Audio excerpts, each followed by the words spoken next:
कहानियां, अपनी पोयम्स हमें बताएंगे। हम ऐसे ही एक कलाकार को हमारे सामने लेकर आते हैं। Our first performer tonight is Ashwin जी पांचाल। ये बहुत सारी शेर और शायरी लिखते हैं, इनको लिखने में बहुत रुचि है। ये इनके बहुत सारे कनाडा फ्रेंड्स भी आज हमें यहाँ पर लाइव देख रहे हैं। तो जानना चाहेंगे कि ऐसी कौन सी प्रस्तुति वो हमारे सामने लेकर आ रहे हैं। So I would want to welcome on stage Ashwin ji Panchal.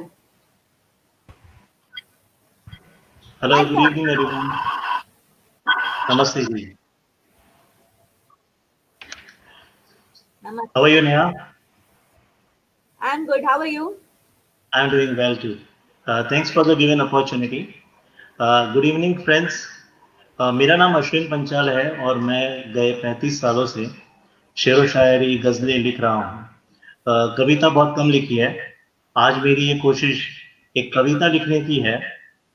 आज की शाम हम शुरू करते हैं एक रचना से जो खुद एक कविता और कविता के ऊपर लिखी गई है, कवि और कविता के समर्पित है।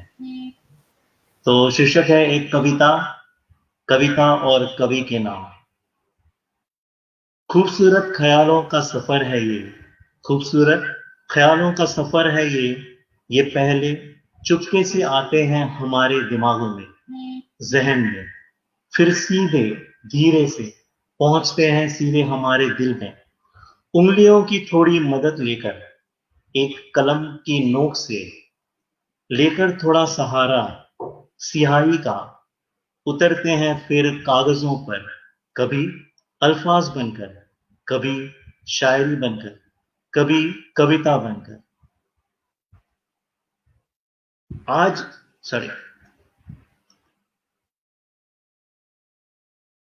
उंगलियों की थोड़ी मदद लेकर, एक कलम की नोक से लेकर थोड़ा सहारा सिहाई का, उतरते हैं फिर कागजों पर, कभी बस अल्फाज बनकर, कभी गीत बनकर, कभी कविता बनकर, जिसे आप पढ़कर अपनी आंखों से दिल के रास्ते पहुंचा देते हो सीधे आपके दिमागों तक।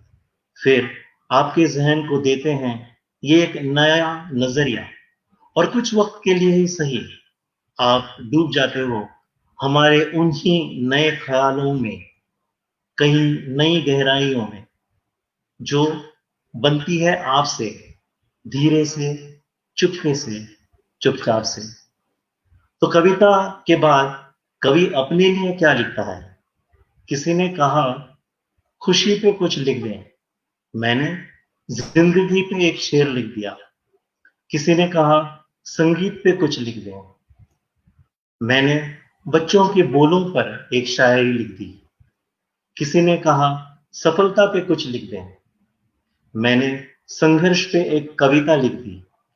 किसी ने कहा मोहब्बत पे कुछ लिख दें, मैंने इंसानियत पे एक रुबाई लिख दी। किसी ने कहा भगवान पे कुछ लिख दें, मैंने माँ की ममता पे एक गीत लिख दिया।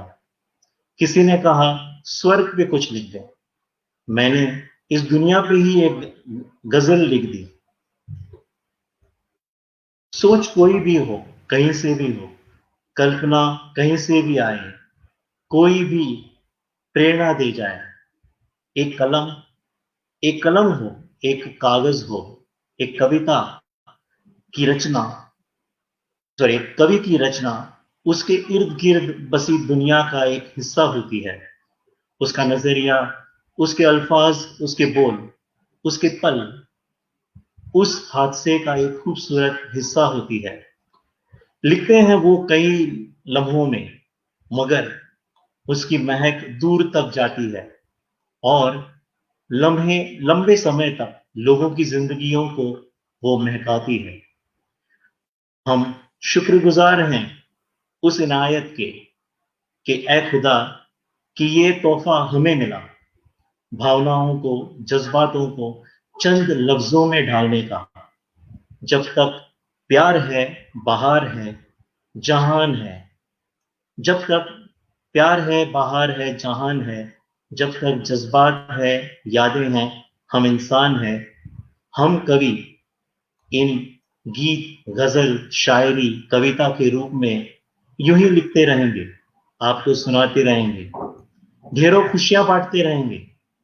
ये वादा एक कविता का कवि से है, ये वादा एक कवि का अपनी कविता से है। Thank you Neha. Fantastic Ashwin ji. Thank you, most आपने वेलकम। आपने एक लेखक के सभी पहलू पर दृष्टि डाली है। आपने ये बताया है कि राइटिंग कितनी डाइवर्सिफाइड है और इसमें कितने सारे डाइवर्स ऑप्शंस है जिसे हम फॉलो कर सकते हैं, अपनी हॉबी को परस्यू कर सकते हैं। Wonderful. Thank you so much. बिल्कुल।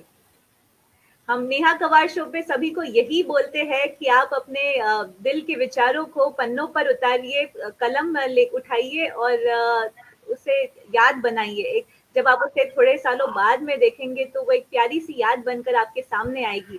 So please keep writing your thoughts and surely you can perform sometime, definitely. Thank you Ashwin बस जी। एक सोच का सवाल है बस। Thank you.